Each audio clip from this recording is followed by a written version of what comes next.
Hello friends, how are you all? Hope you all are good and healthy. तो कल हम discuss किया था हमारा चैप्टर 3 की कुछ डेफिनेशंस क्या थी कि मैट्रिक्स क्या होती है, मैट्रिक्स का ऑर्डर कैसे हम बता सकते हैं कि कितने ऑर्डर की मैट्रिक्स होगी, मैट्रिक्स को हम रिप्रेजेंट कैसे करते हैं, उसकी नोटेशंस क्या है, उसके मेंबर को हम क्या बोलते हैं, और कुछ टाइप के हमने मैट्रिसेस भी किया था। रो मैट्रिक्स क्या होता है, कॉलम मैट्रिक्स क्या होता है, रो क्या होते हैं, कॉलम क्या होते हैं, ये सब हमने हमारी प्रीवियस वीडियो में डिस्कस किया था गाइस। तो आज इसी को कंटिन्यू करते हैं, हम कुछ और बेसिक डेफिनेशंस है वो करेंगे हम, उसके बाद हमारा चैप्टर स्टार्ट, एक्सरसाइज के क्वेश्चन हम स्टार्ट कर देंगे। वैसे मैं एग्जांपल साथ के साथ दे रही हूँ ताकि आप एक्सरसाइज करने में कोई प्रॉब्लम ना आए। वैसे हम यहाँ पे डिस्कस करेंगे पूरी एक्सरसाइज, फिर भी आप लोग खुद से भी ट्राई करेंगे तो भी हम ऐसे मेथड से ये डेफिनेशन कर रहे हैं साथ में एग्जांपल की हेल्प से कि आप लोगों को कोई भी दिक्कत नहीं आएगी यहाँ पे गाइस। देखिए चलिए स्टार्ट करते हैं अब हम अपना लेक्चर। तो क्या है इसके अंदर, सबसे पहली डेफिनेशन आती है हमारी स्क्वायर मैट्रिक्स, उसी को कंटिन्यू कर रहे हैं हम कल वाले को। तो स्क्वायर मैट्रिक्स क्या होती है, स्क्वायर मैट्रिक्स कल हमने डिस्कस किया था रेक्टेंगुलर मैट्रिक्स। रेक्टेंगुलर मैट्रिक्स क्या होती है, a matrix of order m cross n is said to be rectangular matrix if m is not equal to n, where m is the number of rows and n is represent the number of column। क्योंकि rectangle, simple नाम से ही clear हो रहा है कि rectangle में क्या होता है, कभी भी लेंथ ब्रेड्थ के इक्वल नहीं होती है ना। और स्क्वायर में क्या होता है, स्क्वायर की हर एक साइड हमारी क्या होती है, इक्वल होती है। इससे आप आइडिया लगा सकते हैं कि इस मैट्रिक्स की डेफिनेशन क्या होगी। तो स्क्वायर मैट्रिक्स क्या होती है, a matrix of order m cross n is square matrix. Square matrix कब बोलेंगे उसको, स्क्वायर मैट्रिक्स कब बोलेंगे उसको, जब आपके m और n दोनों क्या हो जाएंगे, equal, when m is equal to n। या फिर हम बोलें number of rows is equal to number of column, number of column. जब किसी भी मैट्रिक्स के नंबर ऑफ रोज और नंबर ऑफ कॉलम इक्वल हो जाते हैं तो उस मैट्रिक्स को हम क्या कहते हैं, स्क्वायर मैट्रिक्स। जैसे देखिए एग्जांपल देखिएगा, इस हमारे पास क्या है, 1 2 3 6 8 9 11 -7 3। अब how many rows are there in this matrix, 3 rows are there. First row, horizontal line को हम क्या किससे रिप्रेजेंट करते हैं, रो से। तो this first row, this is second row and this is third row. और वर्टिकल लाइंस हमारी क्या होती हैं, कॉलम। क्या होती हैं हमारी, कॉलम। तो कितने कॉलम है यहाँ पे, first column, second column and third column. तो मैट्रिक्स की ऑर्डर को कैसे रिप्रेजेंट करते हैं, 3 क्रॉस 3 से। तो ये मैट्रिक्स, अब इसकी रो और कॉलम दोनों आपस में क्या है, इक्वल है। तो इसलिए कैसी मैट्रिक्स है ये आपकी, स्क्वायर मैट्रिक्स। कैसी मैट्रिक्स है ये आपकी, स्क्वायर मैट्रिक्स। ओके गाइस, तो आगे करते हैं हम डायगोनल मैट्रिक्स। क्या करते हैं, diagonal matrix. Diagonal matrix, diagonal matrix वो मैट्रिक्स होती है जिसमें डायगोनल एंट्रीज को छोड़ के, डायगोनल एलिमेंट को छोड़ के बाकी सारे एलिमेंट क्या हो जाएं, आपके जीरो हो जाएं। कोई भी मैट्रिक्स, डायगोनल मैट्रिक्स, अब कोई भी मैट्रिक्स नहीं बोल सकते हम इसको, मैट्रिक्स का सबसे पहले स्क्वायर होना जरूरी है। मैट्रिक्स का सबसे पहले स्क्वायर होना जरूरी है, क्योंकि डायगोनल तो उसी में बनेगा, स्क्वायर में ही बनेगा। अब रेक्टेंगल में क्या डायगोनल बनेगा, देखिए अब जैसे मैंने यहाँ पे ये लिया 1 2 3 4 5 6, इसका डायगोनल क्या बनाओगे आप, ये बना, ये पूरा तो डायगोनल नहीं बन रहा ना, ये इसको हम डायगोनल नहीं बोल सकते हैं। ओके, तो डायगोनल मैट्रिक्स होने के लिए सबसे पहले मैट्रिक्स का स्क्वायर मैट्रिक्स होना जरूरी है। ये पूरा प्रॉपर डायगोनल है गाइस, वो हमारा प्रॉपर डायगोनल नहीं है। ओके, तो एक चीज़ और पता चली आपको कि डायगोनल मैट्रिक्स बनने के लिए सबसे पहले मैट्रिक्स का स्क्वायर होना जरूरी है। मैट्रिक्स का स्क्वायर मैट्रिक्स होना बहुत ज़रूरी है। तो डायगोनल मैट्रिक्स क्या होगी,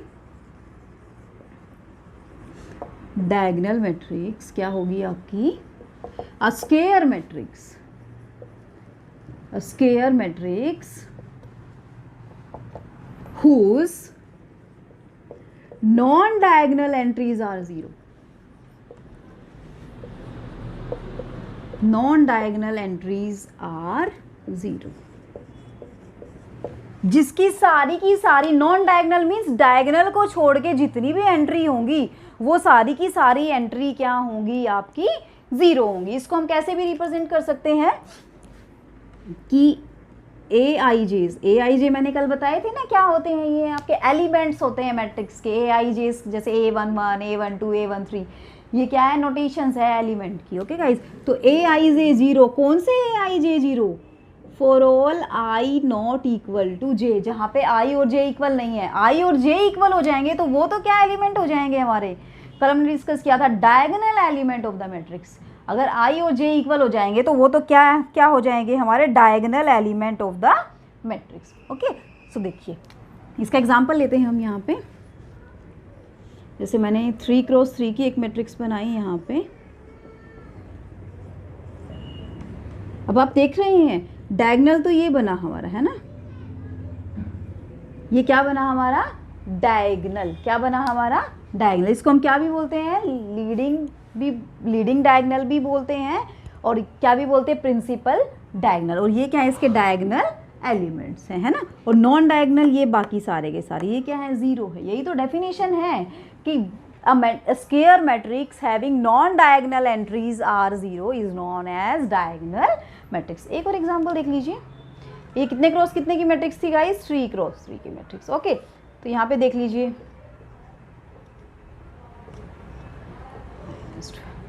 क्या है आपका, डायगोनल एंट्रीज क्या हैं आपकी, -11 एंड -12, और नॉन डायगोनल एंट्रीज क्या हैं आपकी सारी की सारी 0. ओके, अब हम करते हैं स्केलर मैट्रिक्स क्या होती है, स्केलर मैट्रिक्स क्या होती है. साथ के साथ एग्जांपल इसीलिए डिस्कस कर रही हूँ मैं गाइस, ताकि हमें क्वेश्चन करने में कोई भी दिक्कत ना आए, फटाक से क्वेश्चन हो जाए हमारे.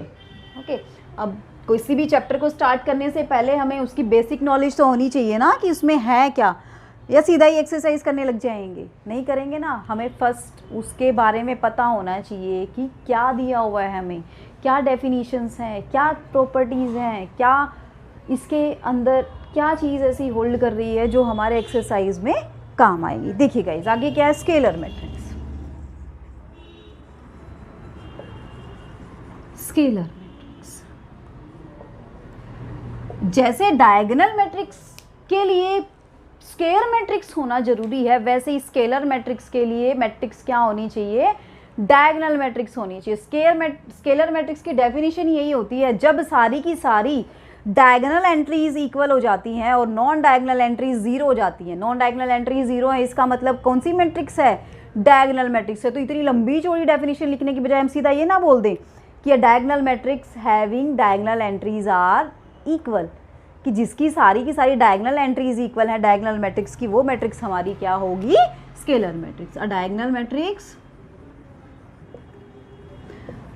मैट्रिक्स whose डायगोनल एंट्रीज या diagonal element, diagonal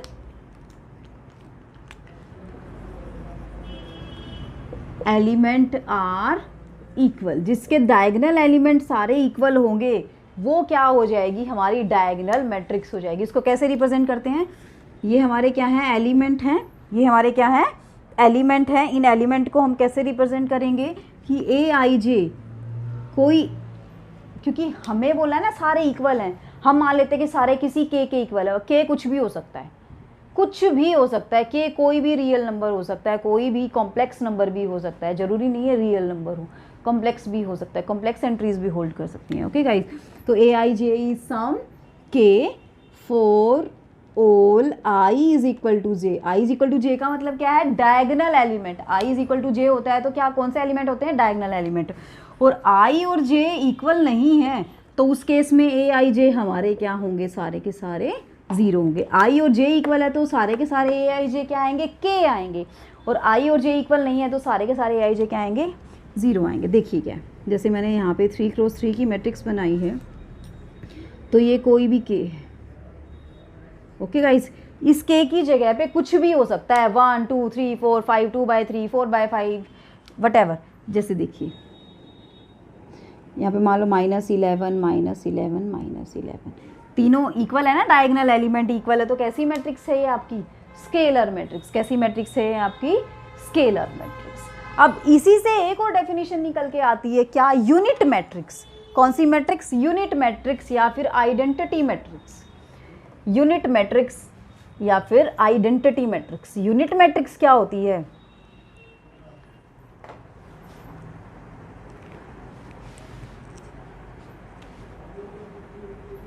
unit matrix क्या होती है,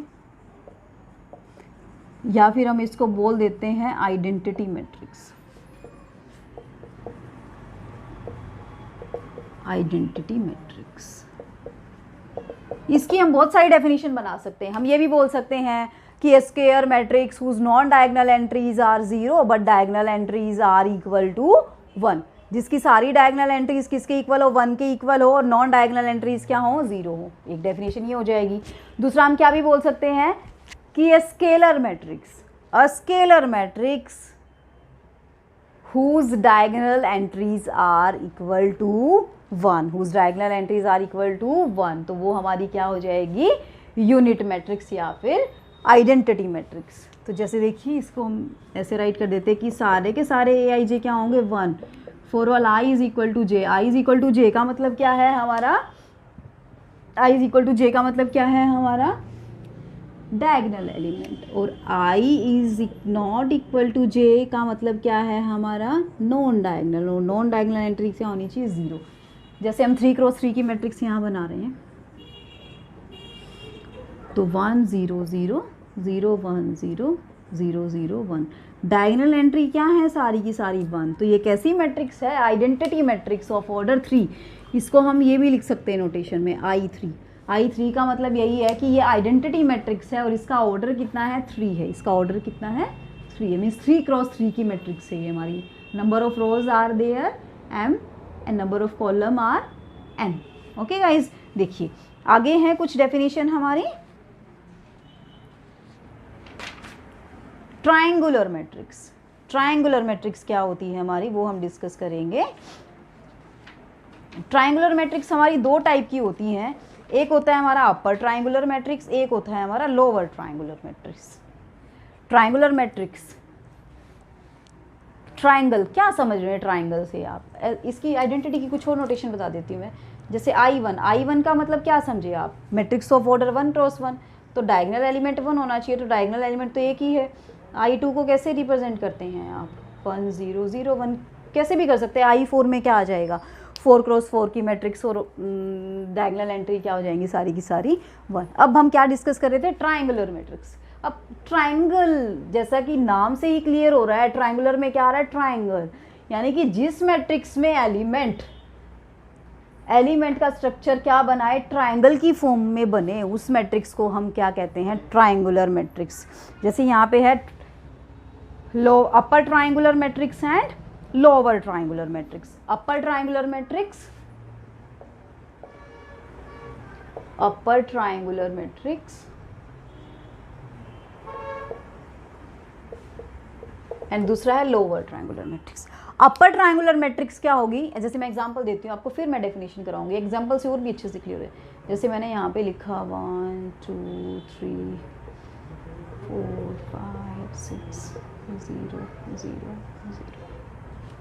अब देखिए ये डायगोनल मैट्रिक्स है।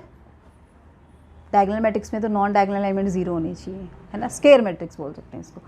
तो इसके डायगोनल एलिमेंट या फिर लीडिंग डायगोनल या फिर प्रिंसिपल डायगोनल कौन सा है? जहाँ पे 1 2 और 3 लाई कर रही है, ये हमारा क्या है? Principal diagonal.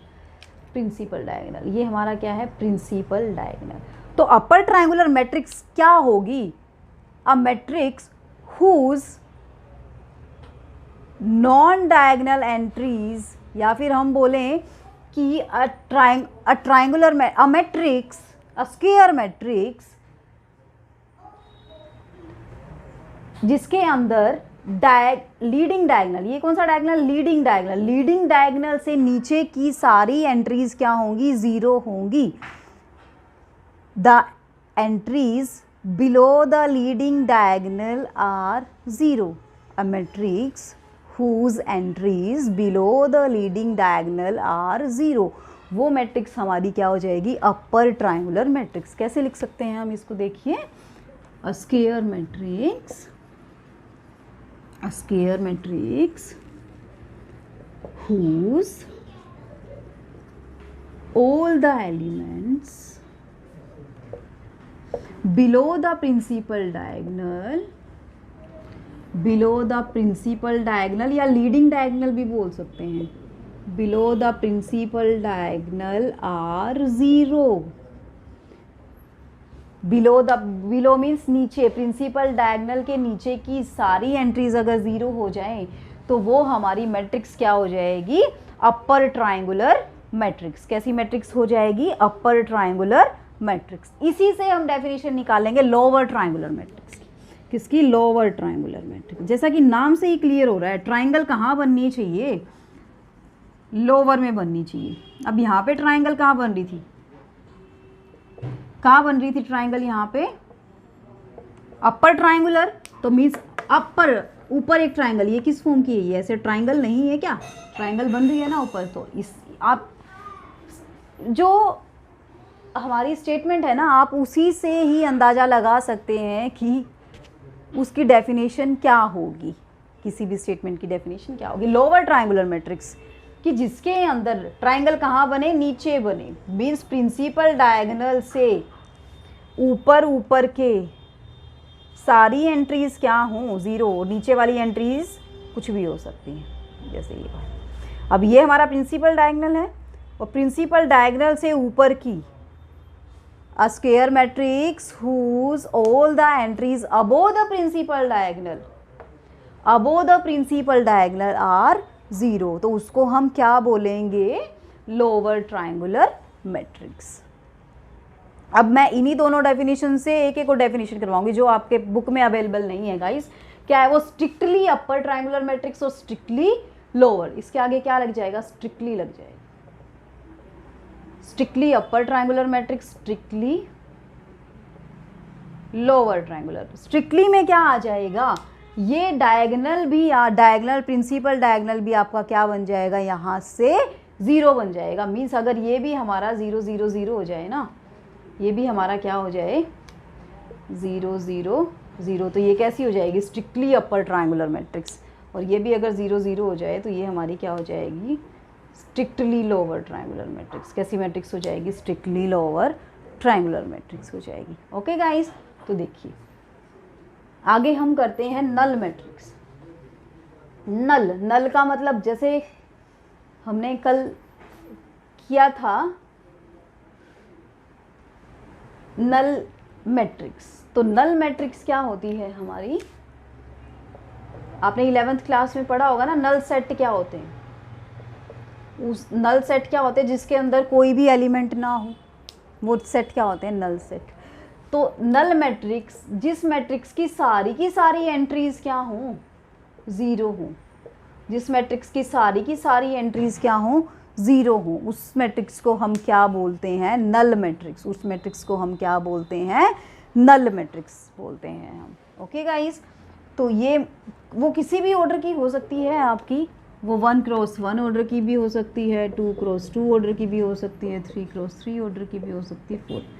ये हमारी कितने क्रॉस कितने की? 3 क्रॉस 3 ऑर्डर की. तो आज हमने मैट्रिक्स की सारी टाइप्स को डिस्कस कर लिया है यहाँ पे कि मैट्रिक्स कौन कौन से टाइप की मैट्रिक्स होती हैं हमारी, है ना.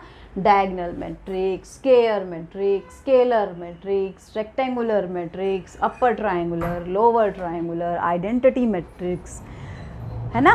तो अब हम कंपेयर करते हैं मैट्रिक्स को कि कंपेरेबल मैट्रिक्स क्या होती हैं. कंपेरेबल मैट्रिक्स 11th क्लास में आपने पढ़ा था ना, कंपेरेबल सेट क्या होते हैं. जिसको हम कंपेयर कर सकते हैं ना. तो उसी तरीके से 2 मैट्रिक्स है. मान लीजिए एक मैट्रिक्स है मेरे पास A जिसकी रिप्रेजेंटेशन है Aij और दूसरी है मैट्रिक्स B जिसके एलिमेंट है मेरे Bij की फॉर्म. ये मान लो m क्रॉस n की फॉर्म की है, ये मान लो p, इसका ऑर्डर है आपका p क्रॉस q. तो ये दोनों मैट्रिक्स आपकी कंपेरेबल कब होंगी? जब दोनों की रो और कॉलम आपस में इक्वल हो जाएं, यानी कि m is equal to p and n is equal to q, यानी कि दोनों मैट्रिक्स का ऑर्डर क्या होना चाहिए, इक्वल होना चाहिए कंपेयर होने के लिए, तभी हम उस मैट्रिक्स को क्या बोलेंगे, कंपेरेबल मैट्रिक्स। जैसे एग्जांपल देखिए यहाँ पे,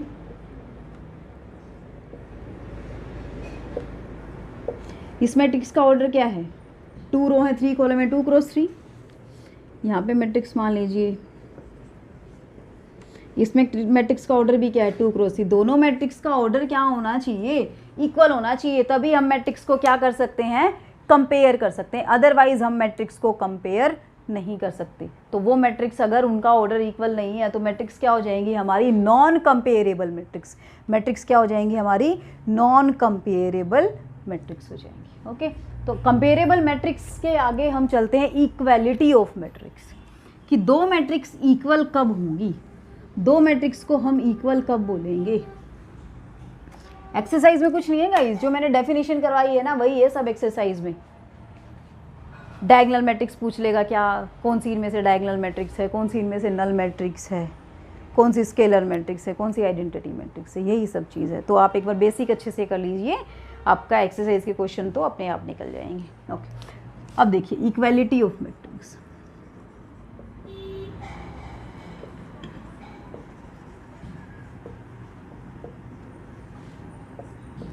दो मैट्रिक्स को हम इक्वल कब बोलेंगे, दो मैट्रिक्स को हम इक्वल कब बोलेंगे, दो मैट्रिक्स को हम इक्वल कब बोलेंगे।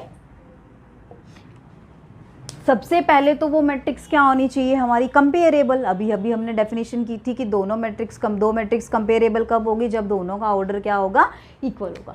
तो यहाँ पे ले लीजिए a is equal to a I j and b is equal to b i j. तो दो मैट्रिक्स को इक्वल कब बोलेंगे हम, जब क्या होगा हमारा, फर्स्ट ऑफ ऑल कंपेरेबल होनी चाहिए। कंपेरेबल होने के लिए क्या होना चाहिए, the order of the matrix, order of A and B are equal. दोनों मैट्रिक्स का ऑर्डर हमारा क्या होना चाहिए, इक्वल होना चाहिए। दोनों मैट्रिक्स किस ऑर्डर की होनी चाहिए हमारी, सेम ऑर्डर की होनी चाहिए। और सेकंड थिंग क्या है हमारा, कि उनके एलिमेंट्स भी आपस में इक्वल होने चाहिए। इसके एलिमेंट क्या है, ए आई जे, और इसके एलिमेंट क्या है, बी आई जे। ये सारे ए आई जे और बी आई जे क्या होने चाहिए, इक्वल होने चाहिए फॉर ऑल आई एंड जे। सारे आई और जे के लिए, आई और जे जितने भी हैं आपके, चाहे आई और जे का मतलब क्या है, आई और जे की कहाँ से पता चलेंगे आपके, रो कितने हैं कॉलम कितने हैं, आई और जे वहाँ तक। अगर रो 3 है तो आई कहाँ तक वैरी करेगा, 3 तक वैरी करेगा, 1 2 3।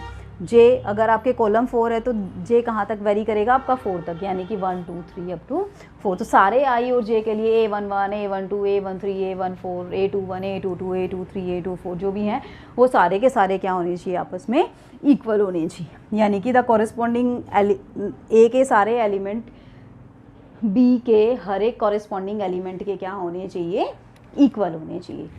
ओके गाइस, आई होप आपको समझ आया होगा। The elements in the corresponding position of the two matrices are equal. Corresponding position पे यानी कि फर्स्ट पोजीशन पे, अगर ए की फर्स्ट पोजीशन पे एलिमेंट, पोजीशन बहुत ज़्यादा मैटर करती है गाइज उसके अंदर। अब सेट्स के अंदर तो आप इक्वलिटी कब बोल देते थे, टू सेट्स को इक्वल। मैं थोड़ा बता देती हूँ कि आपको ये 1 2 3 है और ये 3 2 1, इन दोनों सेट को आप क्या बोल देते थे, दो सेट क्या है, इक्वल है। लेकिन मैट्रिक्स के अंदर ये नहीं है, मैट्रिक्स में ऑर्डर बहुत ज़्यादा मैटर करता है। अगर फर्स्ट प्लेस पे 1 है तो दूसरी मैट्रिक्स में भी फर्स्ट प्लेस पे 1 होना चाहिए। The element of the corresponding position are equal. Corresponding position पे एलिमेंट इक्वल होने चाहिए। ओके, तो देखिए एग्जांपल बताती हूँ मैं क्या। जैसे मैंने 2 क्रॉस 2 की मैट्रिक्स बनाई है, ठीक है। इसका A11 कितना है, 1। इसका A11 कितना है, 1। ये 2 क्रॉस 2 की मैट्रिक्स है। फर्स्ट तो हम चेक करेंगे कि दोनों का ऑर्डर सेम है। इसका ऑर्डर भी 2 क्रॉस 2 है, इसका ऑर्डर भी 2 क्रॉस 2। अब देखिए फर्स्ट पोजीशन यानी कि फर्स्ट रो और फर्स्ट कॉलम का एलिमेंट क्या आ रहा है, 1। इसमें भी फर्स्ट रो फर्स्ट कॉलम का एलिमेंट क्या है, 1। क्या लिखेंगे हम, A11 है ना, ये हमारा क्या है A11, ये हमारा क्या है A12, ये हमारा क्या है A21, ये हमारा क्या है A22। ये मान लो बी मैट्रिक्स है, ये B11 B12, B21, B22। Position बता दी मैंने। A11 पोजीशन पे एलिमेंट 1 है, B11 पोजीशन पे भी एलिमेंट क्या है 1 है उसी पोजीशन पे। A12 पोजीशन पे एलिमेंट 2 है, A12 B12 पोजीशन पे एलिमेंट क्या है 2, A21 पोजीशन एलिमेंट पे क्या है 3, यहाँ पे भी क्या है 3, A22 पोजीशन एलिमेंट A22 की पोजीशन पे एलिमेंट क्या है 4, यहाँ पे भी क्या है 4। लेकिन अगर मैं यहाँ पे चेंज कर दूँ, मान लीजिए यहाँ मैंने 4 कर दिया और यहाँ मैंने 3 कर दिया। अब जी 1 2 3 4 इसमें भी है, 1 2 3 4 इसमें भी है। क्या इन दोनों मैट्रिक्स को आप इक्वल बोलेंगे? जी नहीं, कॉरेस्पॉन्डिंग पोजीशन पे एलिमेंट इक्वल नहीं है। इसकी पोजीशन तो A21 पे तो 4 है, लेकिन B21 पे तो 3 आ रहा है।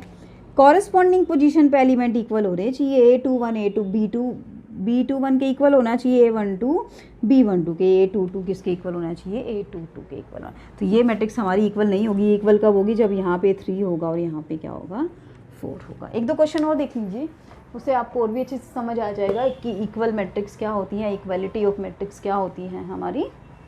देखिए क्या है,